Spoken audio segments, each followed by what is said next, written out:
Hello friends, કેમ છો? મજામાં? અસ્સલામ વાલેકુમ, બિસ્મિલ્લાહિર્રહમાનિર્રહીમ. આજે બનાવશું આપણે આથેલા લીંબુ. એના માટે આપણે ધોઈને સાફ કરી અને ચોખ્ખા કરીને લીંબુ લઈ લીધા છે. આપણે 2 જાતના લીંબુ બનાવશું. લીંબુ તો આપણે થોડાક જ લીધા છે રેસીપી દેખાડવા માટે. આપણે લીંબુને કટ મારશું આવી રીતના, ઊભા લીંબુ કરીને. ઉપરથી આવી રીતના 2 કટ મારશું એટલે 4 ભાગ થઈ જશે. જોઈ શકો છો.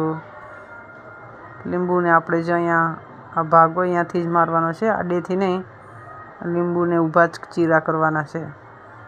જોઈ શકો છો, આપણે ઊભા ચીરા કરી દીધા છે. આવી જ રીતના આપણે બધા લીંબુને 2 ચીરા પાડશું એટલે 4 ભાગ થઈ જશે. આપણે અહીંયા લીંબુમાં ચીરા બધામાં પાડી લીધા છે, 7-8 લીંબુમાં, અને 2 લીંબુ આપણે અલગથી કાઢી રાખ્યા. એ તમને છેલ્લે દેખાણું કે શું કરવું છે. અહીંયા આપણે 1 વાટકામાં હળદર અને મીઠું 2 મિક્સ કરી લીધું છે. મીઠું વધારે હોય, હળદર ઓછી. અને આપણે 1 બરણી લીધી છે સાફ કરેલી. કાચની બરણી હોય તો કાચની બરણીમાં રાખી શકો, પણ અહીંયા આપણે રસની બરણીમાં રાખી છે કે લીંબુ પાકી જાય એટલે આપણે ખાઈ જ જાય. આવી રીતના લીંબુને ભરી અને આપણે બરણીમાં ભરી લેવાના. 4 ચીરાના અંદરમાં આપણે મીઠું હળદર ભરી દીધું છે. એ બધા લીંબુ આપણે બરણીના અંદર ભરી લીધા. હવે આપણા 2 લીંબુ પડ્યા હતા એને આપણે આવી રીતના કટ મારશું. જોઈ શકો છો, આમાં આપણે 4 કટ માર્યા હતા, અલગ થઈ ગયા હતા. અહીંયા અલગ નથી કરવાના. તો આવી રીતના સાઈડમાંથી કટ મારી લેશું. લીંબુ આપણું આખું જ રહેશે. એક અલગ રીતના આપણે આથી જોઈએ કે આમાં આવે શું રિઝલ્ટ આવે છે. આને એક આપણે શેજવાની નાની એક કાચની બોટલ લીધી છે, એની અંદરમાં આપણે 2 લીંબુ રાખી દીધા છે. અહીંયા આપણે જે હળદર અને મીઠું હતું એ પણ આની અંદરમાં રાખી દીધું છે. એને આપણે ફેરવી લીધા છે. જોઈ શકો છો, અંદર હળદર મીઠું રાખી દીધું છે એટલે એનું જે વાટકાના અંદરમાં પાણી ફેરવીને એ પણ આની અંદરમાં રાખી દેશું. એટલે લીંબુ આપણા ડૂબવા માંડ્યા.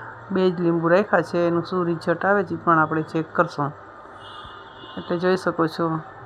હવે આને આપણે 2ને ઢાંકી અને 15 દિવસ માટે મૂકી દઈએ.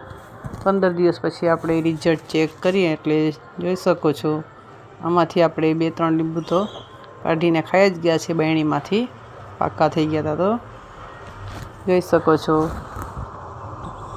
આપણું આ થેલા લીંબુનું રિઝલ્ટ મસ્ત એવા પાકી ગયા છે. અકની સાથે કે દાળ ચોખા સાથે તમે ખાઈ શકો. આ થેલા લીંબુ કેને ભાવે કમેન્ટ કરજો.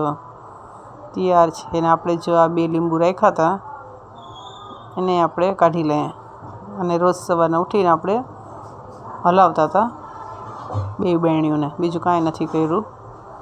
અને આપણે આ લીંબુને જોઈએ ને આ લીંબુને જોઈએ એટલે જોઈ શકો છો આ લીંબુ તો સાવ ગળી ગયા છે અને પાકી ગયા છે, ખાવા લાયક છે. જોઈ શકો છો સાવ પાકી ગયા છે, મધ જેવા થઈ ગયા છે. કેને કેને લીંબુ ભાવે, લીંબુનું અથાણું કેને ભાવે છે કમેન્ટ જરૂરથી કરજો, શેર કરજો, સબસ્ક્રાઈબ કરજો. અને આ લીંબુને આપણે ચેક કરી લઈએ. જોઈ શકો છો આની છાલ હજી એવી ને એવી છે. આ કોઈ પાક્યા નથી, હજી કાચા જ છે. પાછા આને મૂકી દેવા પડશે કે કેટલા ટાઈમે પાકે છે અને શું રિઝલ્ટ એનું નીકળે છે. આપણે એને દેખવા માટે જ આપણે 2 લીંબુ આવી રીતના આથ્યા હતા. એક રીલ્સ દેખીને જ આપણે એવી રીતના બનાવ્યા હતા 2 લીંબુને. વધારે લીંબુ રાખ્યા ના હતા અને આવી રીતના આ લીંબુ બનાવે છે એવી રીતના તો આપણે બરણી ભરીને બનાવીએ છીએ. તે બધાય આપણા સરસ મજાના પાકી જાય છે. દુઆમાં યાદ. ખુદા હાફિઝ.